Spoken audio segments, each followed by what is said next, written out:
Hey Naveed. Hey, Andrew, how you doing? Good, how are you doing? Good, sir. I'm doing good. That's good, that's good. So, do you remember Amy and Marge from about a month ago or so? I sure do. Hey, Amy. Hey, Marge. Hey, Hey, Naveed. Naveed. How you doing? Good. How Good. are How are you? you? I'm doing good. That's That's good. good. All right, so Naveed, tonight, you wanted to talk about advocacy and mental health reform and criminal justice reform, right? Exactly. Okay, all right. So before we do that, tell me a little bit about why you're in prison, and then we can start talking about what you want to talk about for the night. Okay. My name is Naveed Haq. I committed a mass shooting at the Jewish Federation of Greater Seattle in 2006. I killed one woman, injured five other women in the shooting. I was charged with a hate crime against the Jewish community. I want to stress now that I'm no longer anti-Semitic. I've reformed myself. I've rehabilitated myself. I've recovered from my schizophrenic breakdown. So I believe in a two-state solution in the Middle East, and Israel and Palestine living side by side in peace and harmony, and a normalization of Israel with its Arab neighbors. So I believe in um, the Israeli perspective as well as the Palestinian perspective, both. And I've reformed myself. I'm no longer anti-Semitic. So, with that being said, that I'm in for a mass shooting, and I was sentenced to life without the possibility of parole plus 120 years. Life for the murder, 33 years for weapon enhancements, and 87 years for the attempted murders. So altogether it was life without parole plus 120 for one murder and five attempted murders. And the hate crime was run concurrent to my other charges. So today I want to discuss mental health reform, if that's all right. First, Okay, yeah, that's right. All right. So, what exactly about it do you want to discuss? well, the thing is, I know from my own experience that mental health in this country is in a dire situation. Mental health in the community is very inaccessible to the poor, and you need to have good insurance to get adequate mental health care, to have access to inpatient medical care, to have access to medications, access to counseling. It takes money to get all those services. And so you need to be in school or something. Like I was in school for 10 years after I graduated from high school. I was in school until I was 28 years old. And I had private health insurance through my college. And that provided very adequate mental health coverage for me. And my treatment was superb until I lost my mental health coverage from graduating from school, and I was put on Medicaid. And I specifically want to talk about Medicaid because I feel that that can be reformed in a way that could be beneficial to the mentally ill in this country. Because I was on Medicaid for a year, and during that year, after I was in the mental hospital and my private health insurance dropped me, then I was put on Medicaid. I was on it for a year, and I was only allowed to see a psychiatrist twice that whole year. And both times the psychiatrist refused to change my medications. I was on Lamictal and Effexor, and they had side effects of mania, and psychosis. So I wasn't given lithium, which would have helped with the mania, and I wasn't given a higher dose of antipsychotic medication, which would have helped with the psychosis. So my inappropriate medication cocktail contributed to my shooting, and it was a slow decompensation over that year. First, I got a reckless driving citation. Then I got an arrest for disorderly conduct by first arrest. And finally, I had my shooting. So I decompensated. It was over a year, and it was an extreme decompensation. And the tragedy in my case is that I didn't get on disability insurance, SSDI, earlier. I got finally a fully favorable decision while I was in jail after my first trial. So it was too late. I could have been on Medicare, and Medicare is a better insurance than Medicaid. Medicaid, the RH, just to let you know, if you've been following Robert F. Kennedy Jr.'s confirmation process on Capitol Hill, he said that Medicaid is not working for Americans. And I agree with him wholeheartedly. Medicaid is not working, especially for the mentally ill. And the mentally ill need adequate coverage. And one of the reasons for the problems with Medicaid coverage for Medicaid patients is that there's not parity between the payments for Medicaid providers and private health insurance providers. The private health insurance providers typically have higher payments toward the providers. So there's favoritism going on between providers for private health insurance, and Medicaid patients get shafted, like I got shafted.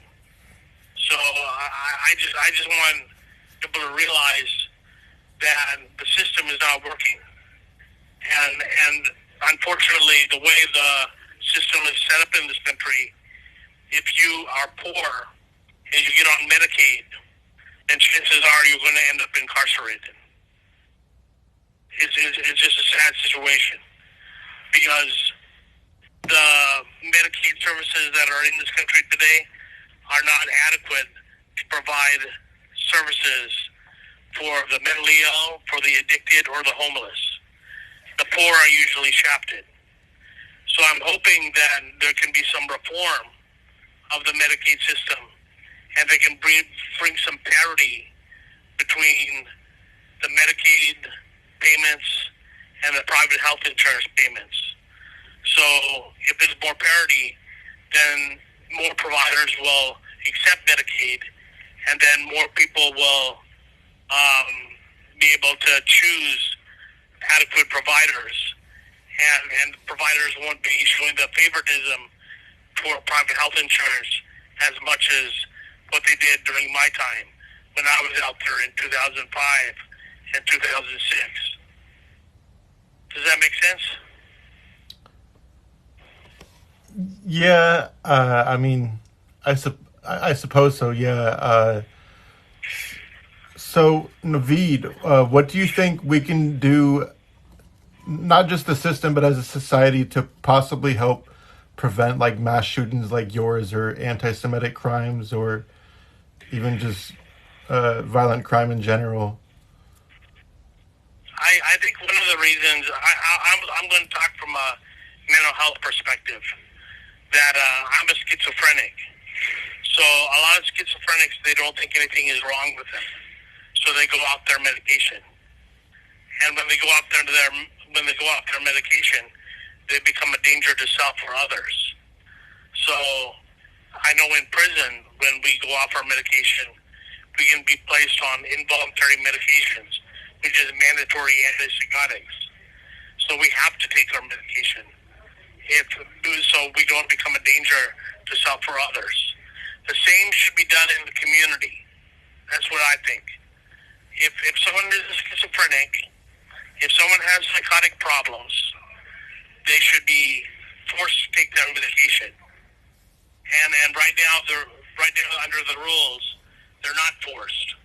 In the 1950s, they used to force the patients to take their medication, and there was this. I thought the system worked better back then because they went to mental hospitals, they were treated, they were not homeless on the street, getting addicted to drugs, wandering the streets, talking to themselves. I think that there should be more leeway in the law that people are put on involuntary antipsychotics if they're schizophrenic or psychotic in the community, and that would prevent some of the danger to self and others. So that would prevent some mass shootings. That would prevent some violence, DV violence. That would prevent other forms of violence. So it is a big problem because usually the mentally ill are vulnerable. Usually, but when they're insane, they don't know right from wrong, and they don't know the nature and quality of their actions. So then they become dangerous, and every commitment should be made to keep them on their medication, so they're medication compliant.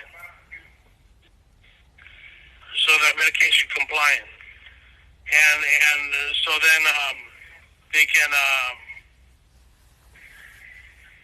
So then they can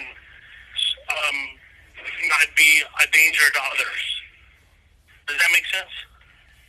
Yeah, that makes sense.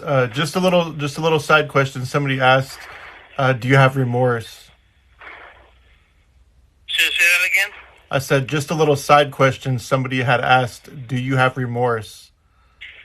Of course, I have remorse. I have tremendous remorse. I've been rehabilitated, reformed. I've recovered from my schizophrenic breakdown.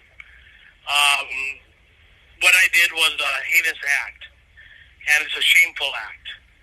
And that woman did not deserve to die. Those women did not deserve to get harmed. The Jewish community did not deserve to be targeted. It was an anti-Semitic attack, and it was a shameful attack, and I have to live with that regret for the rest of my life. I'm doing my best to overcome my shameful act, and I'm trying my best to recover my from those terrible actions. That because they were traumatic for me too.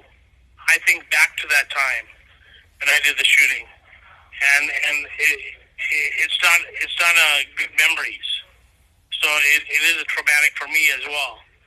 And I have PTSD, not only from the crime, but from my stay in prison as well. So I just want to let everyone know that I have tremendous remorse and tremendous sorrow. And I'm trying to make amends for my crime. I'm trying to make atonement for my crime. That's all I can do at this point.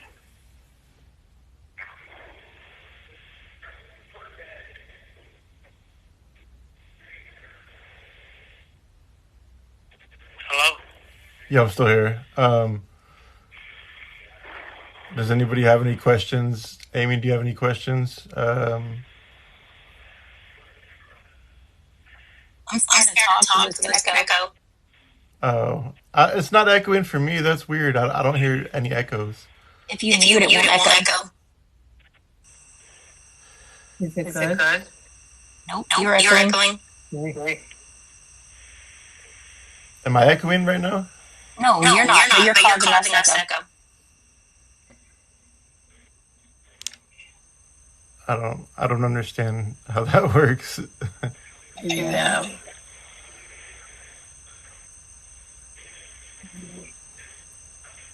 You'll have to mute and just tell them what we say. Okay. All right, I'll do that real quick then, okay? Okay. Okay, he's muted. Oh no, it's still us. It must be the live itself. I give up. Okay. Yeah, I don't know then. Um, that's weird. So Naveed, you said you're rehabilitated. How do you know that you're rehabilitated? Like, have you, other than doing classes and whatnot? I mean, obviously, it was a pretty serious crime. So how do you know that you're rehabilitated to the point where, if you were released one day, that you wouldn't reoffend ever again?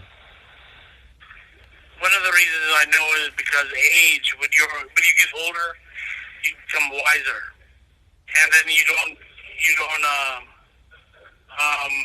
think as many violent thoughts because you can't be as violent.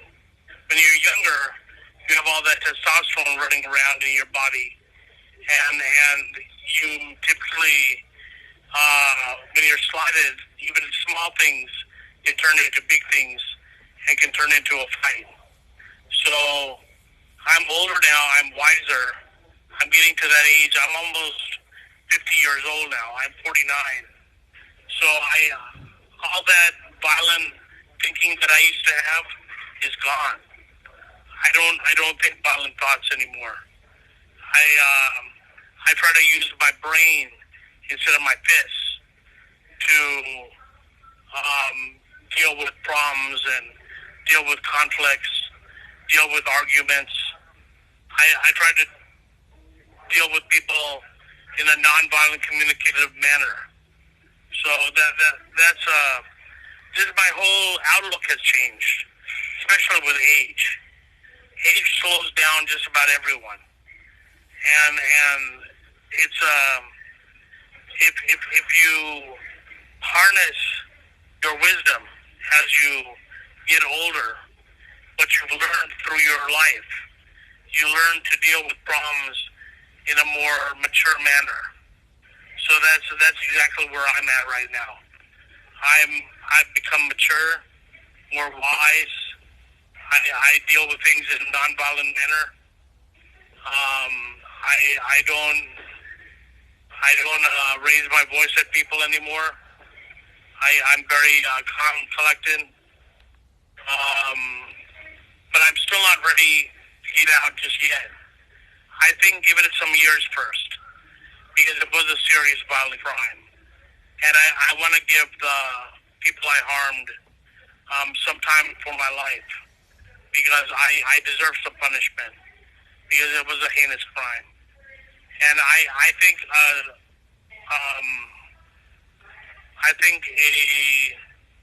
punishment that is just is about 35 years. 20 years for the murder, 5 years for weapon enhancements, and 10 years for the attempted murders. So that comes out to 35 years. And I've done something extraordinary in my time that I've been incarcerated, in that I've become a leader as a Pakistani American in the prison. And I've helped people with mental health reform, criminal justice reform, with advocacy. I've helped people with my prison employment. I've been very active in my incarceration, and I've been helping people, mentoring people, keeping people sober, telling them to stay away from drugs. Sobriety is very important to me. So I think as a mentally ill person who has schizophrenia, that if I take medications, sobriety is very important because any alcohol or drugs can neutralize the medications. So I have to preach sobriety to help people. So that's a way that just the way I act now, I show remorse for my crime. I never say that I never boast about it. I say it's a shameful actions, and I try to show that I'm rehabilitated and that I've turned my life around, and I'm trying to become a better person, make the people around me better people. That's what I'm about. Naveed, somebody keeps asking, how many personalities do you have? How many personality? I only have one personality. I don't have multiple personalities. That's a disorder that is in the DSM-5, and I don't have multiple personality disorder. I just have one personality. So Naveed, so you said you believe that you should have got 35 years for the unaliving and then the 5 attempted. Right. Yeah. See, when I was in plea negotiations with my district attorney, it started out as Norm Milling, and then he died in 2007, and then Daniel Satterberg took over, and I was negotiating a plea deal with him, and I started out with 35 years, and he accepted 45. So in retrospect, I should have accepted the 45-year deal, but I didn't, because I thought that was life at the time, and I thought I could do better. And I was hoping for a second hung jury so that I could get a better deal. But I ended up being convicted my second trial, so it didn't work out. But I think 35 years is a fair bound. I thought that's just the beginning.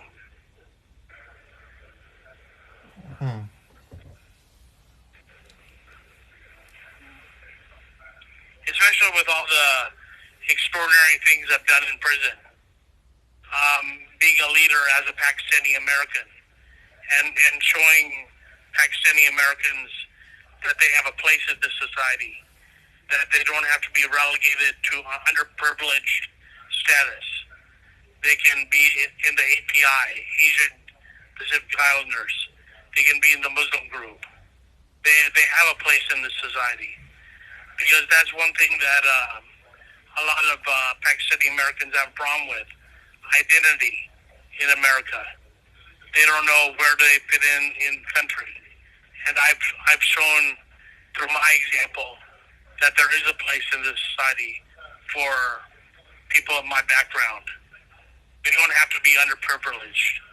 We can be a part of the community. That was a problem I had before, when I committed my crime, that I thought I had no place in the community, and I was isolated. I had no friends, and I was all by myself.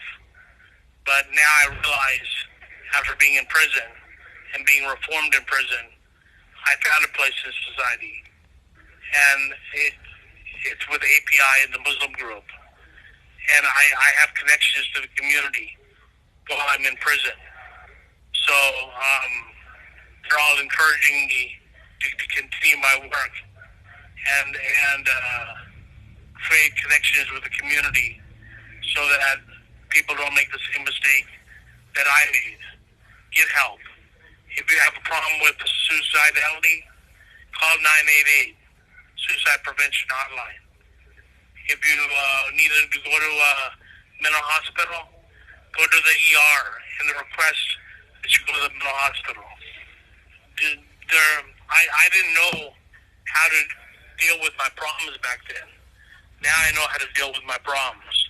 And there's more programs out there that people with my condition, schizophrenia, can deal with their problems now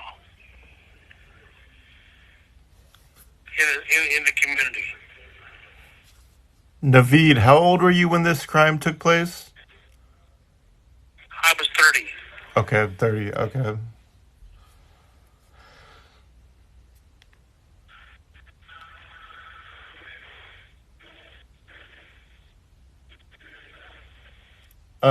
So Naveed, you say that you're rehabilitated and basically ready for the release, right?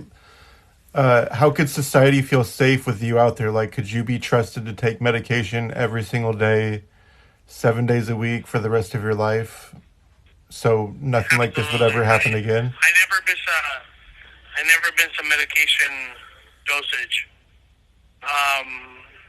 Typically, medications, you reach a therapeutic level in your bloodstream, and then If you miss one dose, it usually doesn't have such a catastrophic effect. But I never miss a dose. I'm very regular with my medications. And I realize I have a chronic condition. So I realize that I need to be on meds for the rest of my life. And that's not a problem because I've demonstrated in prison that I don't miss my medications.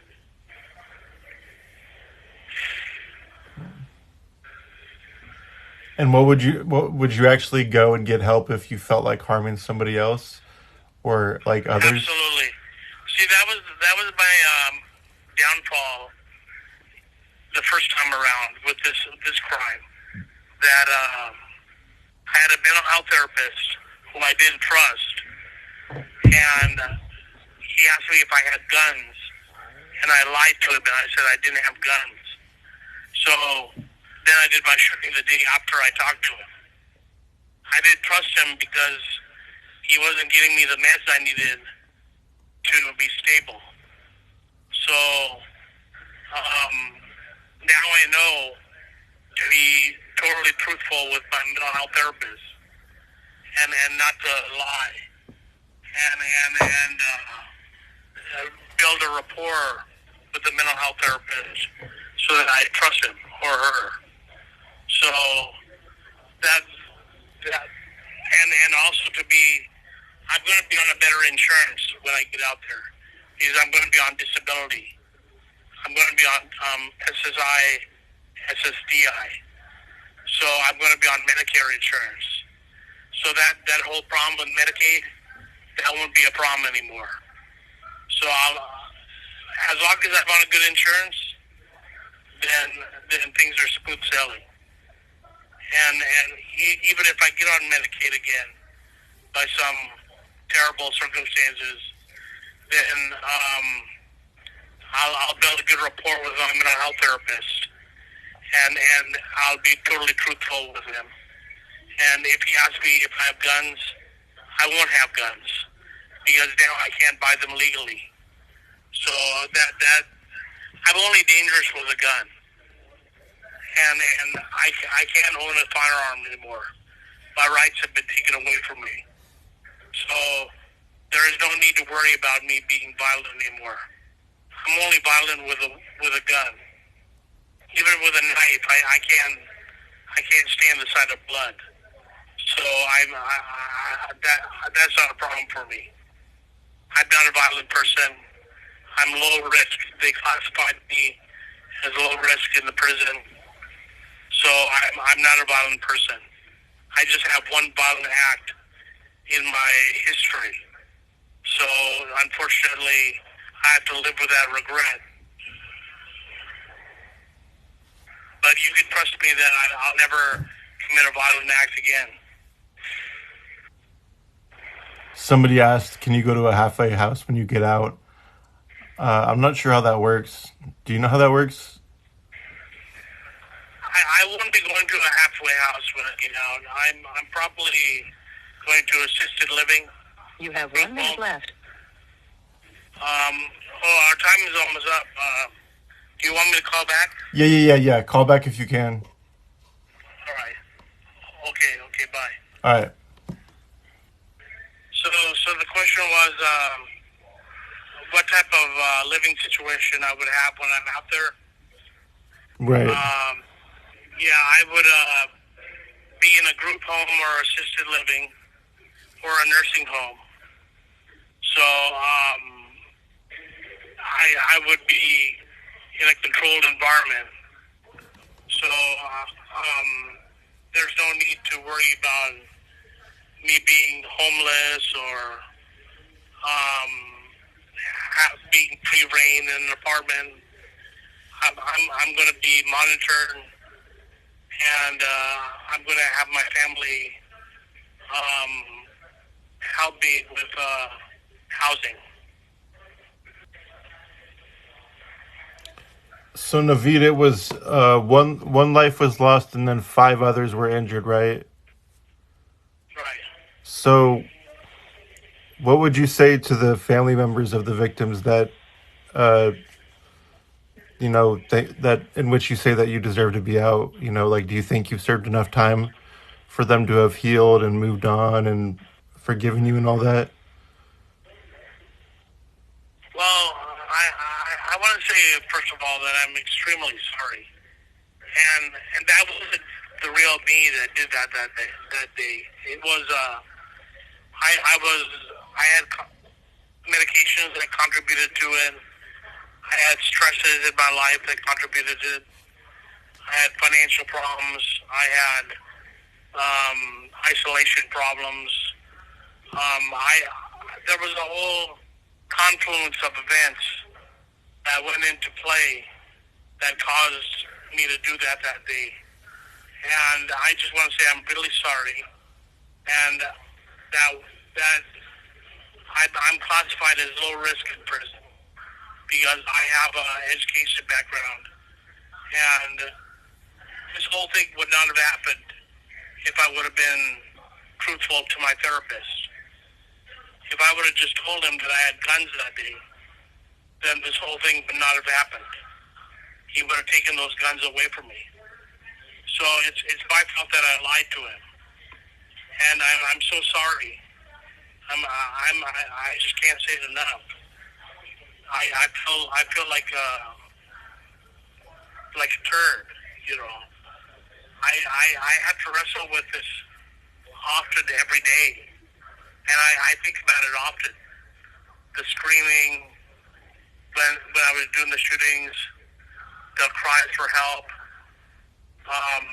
the people lying on the ground, the pools of blood.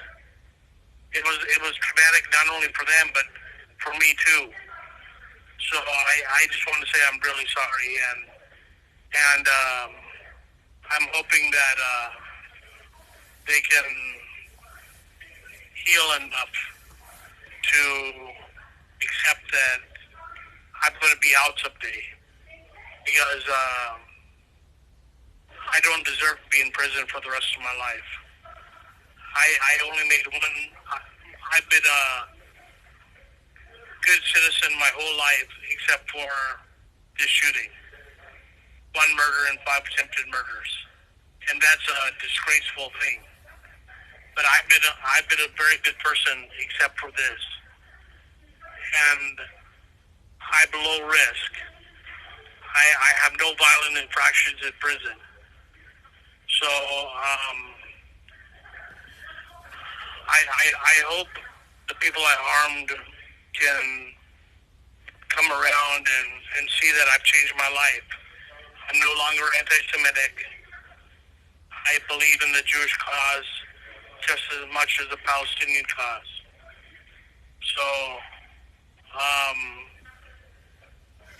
I've changed over time after talking to so many people, talking to Jewish Americans, people of all different races, religions, nationalities. Because in prison, it's a melting pot. People from all backgrounds are in prison, so you can talk to just about everyone, unless you're on in a close custody setting. So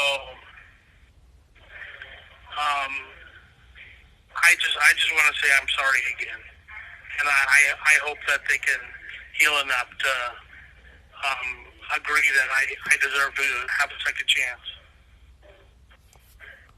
Naveed, somebody had asked something like, how do we know if you have financial problems or any other type of problems you won't be triggered to the point where you might do something similar, again?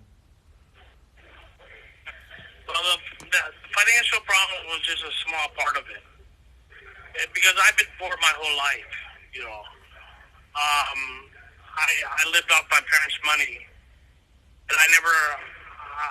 The most I ever made in 1 year was $13,000, and it was for part-time work. So I've been poor my whole life, so I know how to deal with poverty. That was not the main reason that this crime happened. The main reason was because medication problems and cultural reasons. So those were the two main reasons. And financial is a very small part of it. So I could be trusted because I'm going to research all the medications I'm on from now on. And if I see that it's not appropriate side effects in the psychopharmacology books, then I'll tell the psychiatrist that maybe they should do a second look at it. That was the problem one of the problems that I had when I was in the community, that I wasn't researching the medications I was on, so I would know their side effects. So I didn't have adequate treatment because I wasn't being a reliable partner while I was being treated by providers. I'm going to be the active partner now. So it's different now because I'm older and wiser, and I know the mistakes I've made. So I'm going to be the active partner in my treatment, and that way I'll stay out of trouble. Amy, do you mean the woman that he had shot in there, the ones that were helping him? Is that what you mean in the comments? Okay. Naveed, can you talk about the woman that were injured in there by you that were also helping you at the same time before you gave up?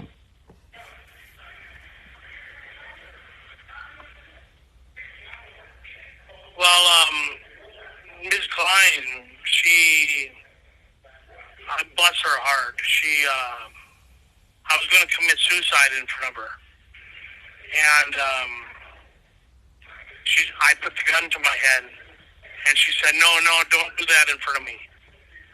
And so she saved my life, Ms. Klein. But I was on the phone with the 911 operator. I was thinking about ending my life. So I'm very lucky to be alive today. And she did help me. And I want to thank her if she's listening. So I appreciate her help. And I appreciate that they were so professional. And when I was in my 2 trials, they never raised their voice at me. They never mocked me. They were professional with me. So I appreciate them. Somebody had asked, how will this change anything if you're out? The good thing about Andrew's programming is that it gives incarcerated people a voice. And they can either choose to use their voice in a negative way or in a positive way. And I'm trying to use my voice in a positive way. I'm trying to use it for mental health reform, criminal justice reform, advocacy. I'm trying to get my message across.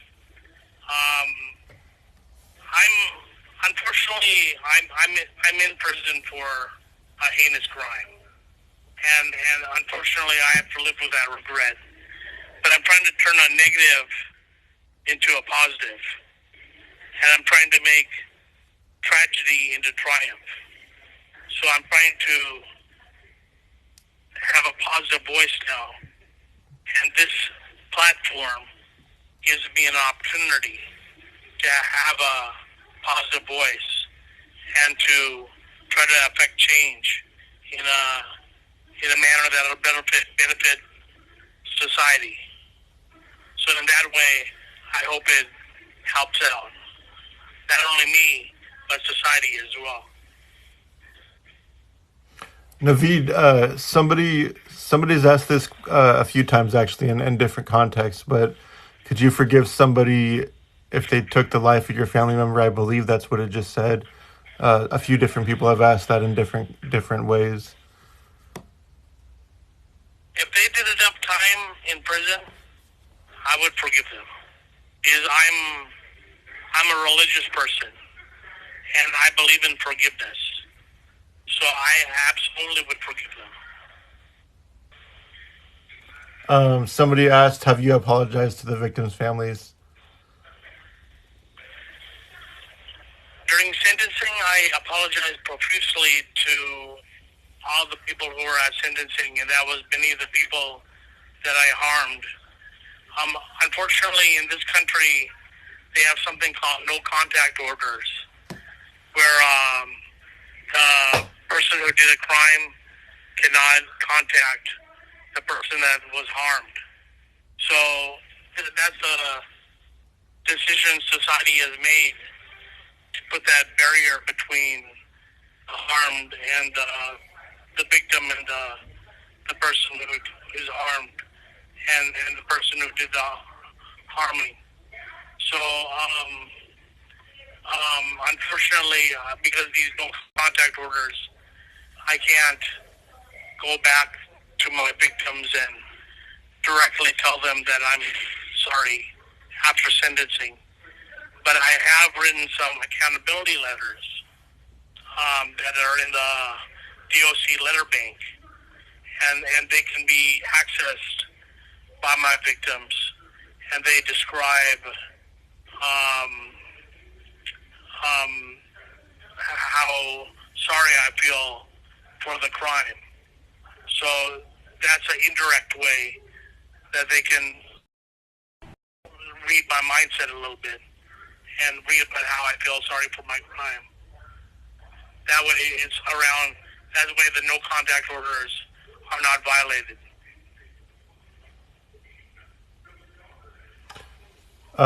Somebody asked, are you worried? I'm assuming when they mean if and when you get out, are you worried someone will attack you or possibly take your life when you get out, since this is a high profile crime? If that happens, then that's just my destiny, you know. So if you can't control other people, so if other people are vengeful like that and they want to take my life, then it's up to them.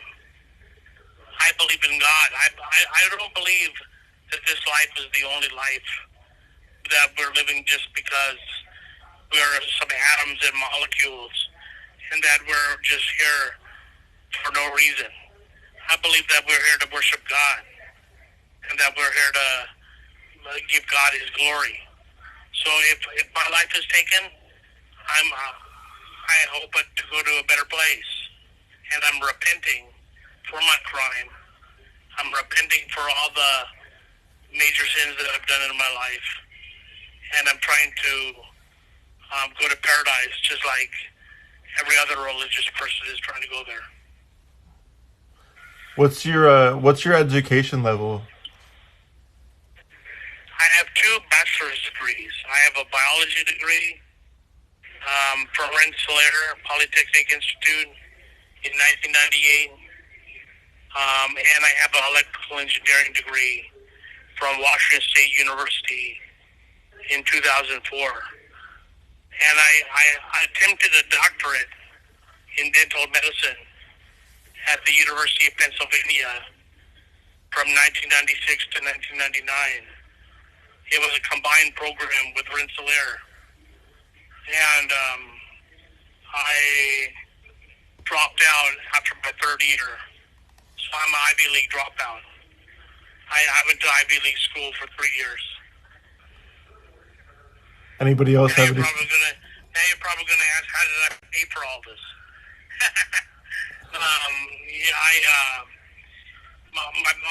I was blessed with good parents. So my parents paid for $400,000 in my education payments, in payments to my education. So and I took $80,000 in student loans. So that's how I paid for all that education. Naveed, are you seeing a therapist in prison right now? Absolutely. I have a very good therapist.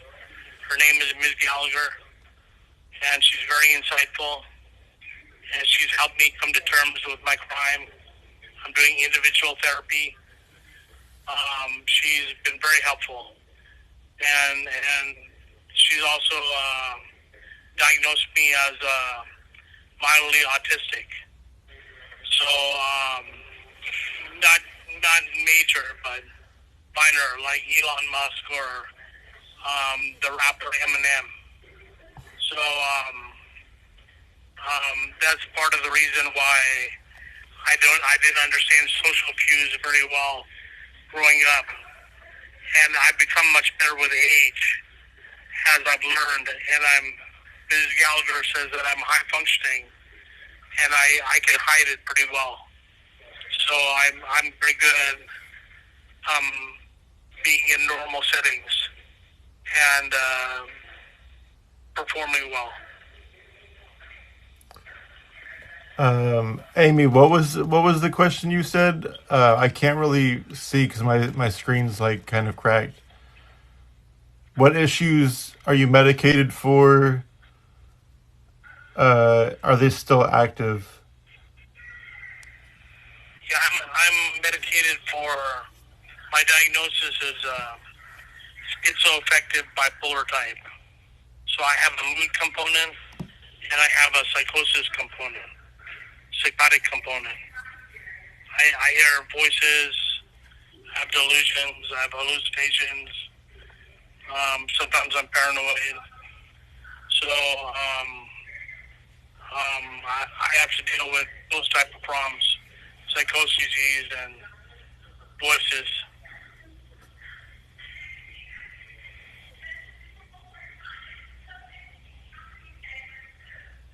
And I have a mood component too, but over time that has gone into remission. Somebody asked, were you medicated at the time that this had happened? I was medicated, but I was on the wrong medication. And my therapist described it best. She said that she looked at my chart, and she said that they didn't put me on a high enough dose of antipsychotic, and they paired the lamictal and effexor with lithium to stabilize it. So there was a lot of wrong that they did with my medications at the time. Oh, did you get treated bad in there when you first got to prison? Yeah, I got treated horribly. People didn't understand my crime. It was a hate crime against the Jewish community, and there were Christian volunteers in there. So it was a very heinous crime, and I was treated very poorly in the beginning. But especially this was shortly after 9/11, where there was a lot of Islamophobia. So yeah, I was. It's gotten better over time because I proved myself in prison. I've made it this far, and I've been able to withstand a lot of abuse and still thrive. So it's not like it used to be. Now I'm part of a group, the API group, and I'm also part of the Muslim group. So I have a lot of things going for me now. And then I got my advocacy and my prison job. So, praise God, things are a lot better now. Do you still hear the voices you did when you were committing your crime? I hear more voices now. So that's a big problem I have. I'm a schizophrenic, and my schizophrenia has gotten worse. So I'm hoping that I'm going to wait another 16 and a half years and then apply for clemency. And I'm hoping by then my symptoms get better. Amy asked, were you medicated for that when this happened? That was the problem. Like I was saying before, that they put me on a very small dose of antipsychotic. I was on 3 milligrams of risperidol, which is a very low dose of antipsychotic. And I'm a schizophrenic. That's part of my diagnosis. So I needed to be on a higher dose of antipsychotic. So I was manic and psychotic while I was committing my crime. So the jury decided that I should go to prison, and the jury sentenced me to life. So I'm not going to argue with what the jury said or the judge said, but I do believe that I've proved myself in incarceration where I've done something extraordinary, being a leader as a Pakistani American, that I should be given a second chance. So following up with that, somebody asked, why do you feel you should be released if you took an innocent woman's life? Well, let me just go into this. This goes into criminal justice reform. Because the Europeans, like in Norway, they have a 20-year max for their violent offenses. So that's what they've decided in their society. They have 20 years for murder. And then in this country, you're locking up people for the rest of their life for one murder. That is not even, I didn't torture the woman. I didn't kill a child. I didn't rape anyone. I shot her in the head. That was a terrible thing. But there's been worse murders, a lot worse.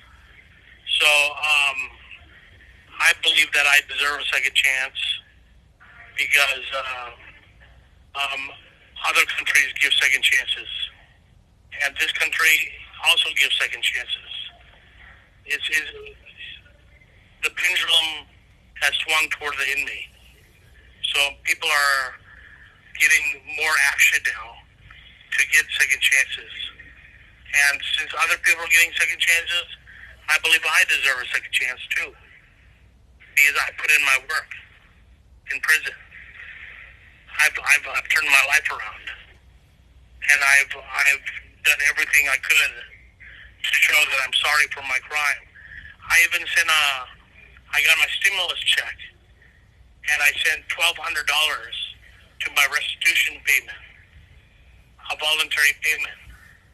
I gave my whole stimulus check to my victims. So I feel terrible for what I did. And I'm trying my best to make amends for it, and to do my best to help society now, so that other people don't make the same mistake that I did. Why do they have you in a prison and not in the mental hospital? That's a very good question. That's just a decision that society has made, that they lock up their mentally ill. Mentally ill people. I'm in a mental health section of the prison. It's called the residential treatment unit, and there's a lot of mentally ill people in prison. Hundreds, thousands, in Washington State alone. And it's a decision that society has made, that they're locking up the mentally ill instead of sending them to a mental hospital, because the mental hospitals are more expensive. So that goes into mental health reform as well, and criminal justice reform. Hopefully, more resources can be poured into mental health, so that more prisoners, they can go to the mental hospital where they belong, rather than just suffer in prison. Somebody said if you could speak to your victim, what would you say? I would say that I'm extremely sorry for what I've done, and I'm ashamed, and it was a disgrace for me to do that. And I wish... You have 1 minute left. I wish I wouldn't have brought guns to the Jewish Federation. I wish I would have gone there and just done a peaceful protest, like the campus protests that were going on last year. That would have been the appropriate thing to do. Violence is only to be done in a last resort, like in a war. And this was an unjust crime. and it was a disgrace. And I just want to tell the victims that I'm very sorry. Can you call back? Andrew, our time is almost up. Okay, are you able to call back for a little bit? Sure, I'll call back for a little bit. Okay, all right. What would you say to all of the victims, some of which lived? I mean, only one passed away and the others survived. So what would you say to all of them? I would say I'm extremely sorry, and I wish I could take it back. And I wish that I had not brought guns to the Jewish Federation, and I would have done a peaceful protest.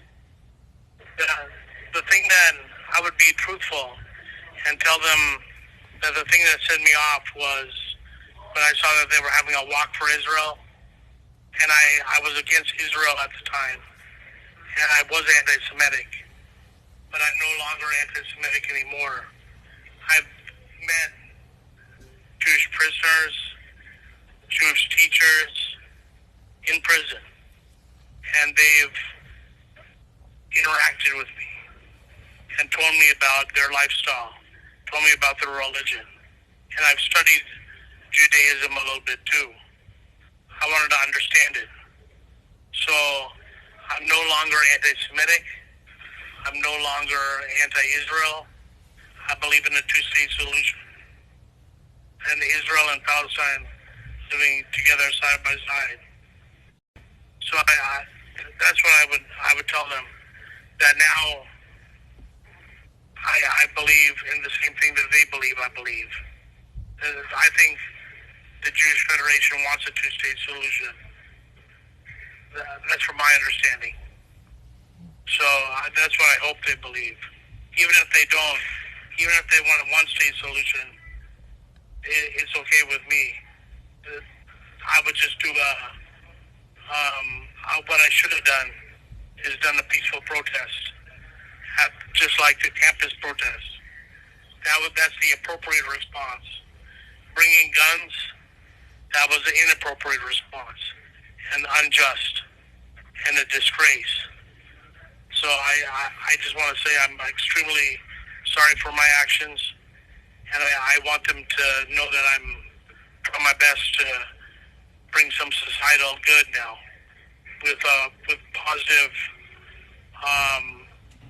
topics like criminal justice reform, mental health reform, Middle East peace possibilities, stuff like that. Trying to do something positive with a platform that I've been given. Naveed, you're 49 years old right now, right? Hi. What's that? Yeah, exactly. Okay. Yeah, I thought so. Somebody asked, is there a reason you only targeted women? That was an accident. I didn't know that the building was all women at the time, except for one man. If I would have known, then I probably wouldn't have chosen that target. At what age were you diagnosed with schizophrenia, and does it run in your family? I have an aunt that has schizophrenia as well, psychosis.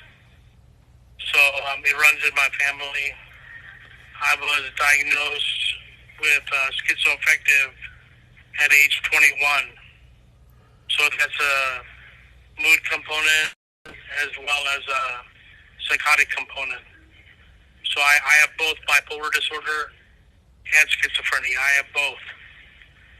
So right now the schizophrenia has overpowered the bipolar. My schizophrenia has gotten much worse, but my bipolar has gotten much better. So I'm hoping as I get older, my schizophrenia gets better too.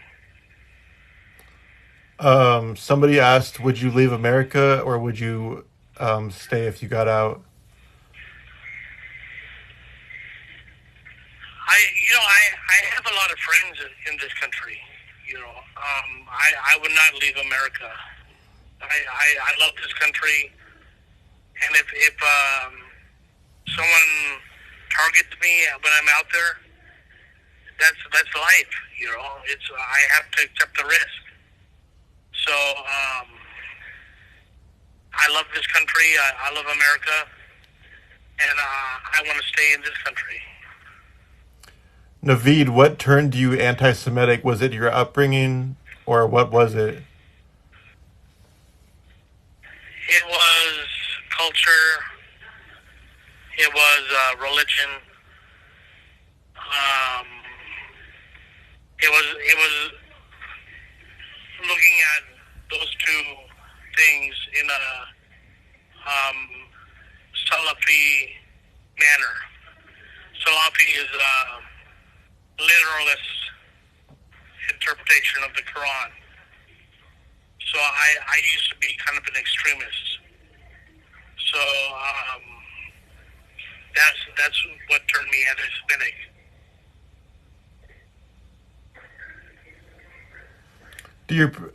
Someone asked, do your parents forgive you, and what was your childhood like?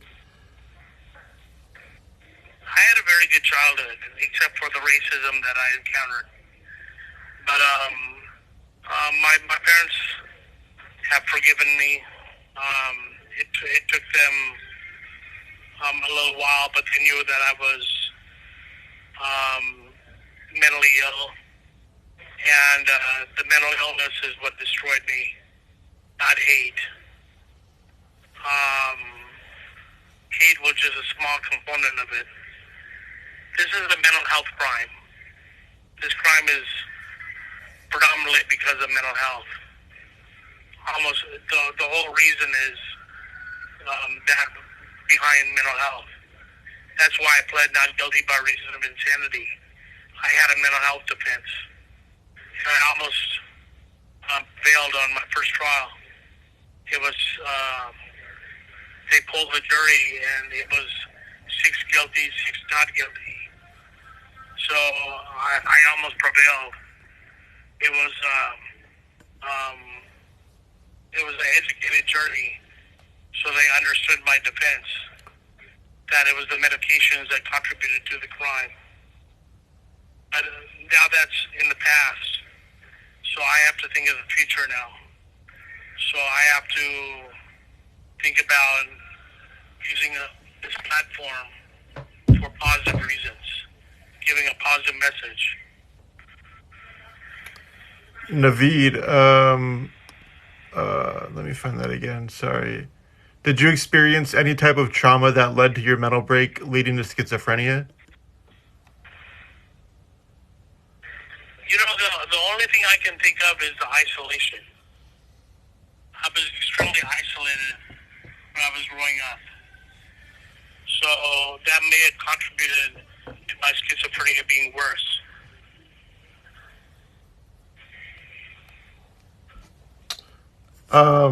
Somebody asked a question, but you still have the same mental health diagnosis. What will be different this time if you get out? The diagnosis is part of me. I can't change my diagnosis. But what I can change is how I react to stressors. And I have coping mechanisms to deal with the stresses of life. So now I can know that if I come into a crisis situation, how to get help. Call the crisis hotline. Go to the ER. Check myself into a mental hospital. Talk to my support network. I have more of a support network now than I did in the community, because I used to not be honest about my diagnosis. I think it's very important for a mentally ill person to be honest about his diagnosis, because then you can get the help you need. And if you have people that ridicule you, you don't need them as friends. You need people that'll help you. And that's what I've learned as I've grown older, that I surround myself around a support network that helps me in my time of crisis. So I'm very blessed right now that I've met so many people that are willing to help now. Naveed, when you experienced racism as a child, did you go and see a therapist for that? I think that's what the question was. I wish I would have. I didn't know how to deal with racism. I went to an all-white school, and basically an all-white school, and racism was intense, and I didn't know how to deal with it. One of my English teachers, he said that I needed counseling, and I went to the guidance counselor, and I asked for counseling, but this was in the early 90s, and he didn't take me seriously. So it was a different time back then. Mental health was kind of frowned upon, and people didn't get the help they needed. I certainly didn't get the help I needed. Do you have any advice for people that have the same diagnosis as you? Absolutely, yeah. If you're suicidal or homicidal, tell someone. Be honest about it. Call the suicide hotline. Tell them, don't keep it to yourself, because you don't want to waste your life in prison. Prison is not the place to be. There's you can't have any fun in prison. It's not a great environment, and you're dealing with a lot of men that have temper problems. So it's easy to get in a fight. So it's not a good environment. So you want to stay out of prison. If you need help, call the suicide hotline. Go to the ER. Check yourself into a mental hospital. Connect to your support network, and tell them that you're in a crisis and that you need help. Yeah, I'm getting kind of tired, so I'm going to have to cut this off. Okay. All right. Well, thank you, Naveed. We appreciate it. If you want to do it again, we'll be here. I know you get excited to do these lives, so we can definitely do it again, maybe in like a month or so. All right. Yeah. Thank you for this opportunity. I hope I've given some perspective on mental health reform, criminal justice reform, advocacy for those two reforms. This is something that affects me personally and is important to me. And I thank you for this opportunity to have this platform, Andrew. Okay. All right. Yeah, no problem, Naveed. All right. Well, you have a good night, and I'll email you in a few days, okay? Oh, yeah, sure thing.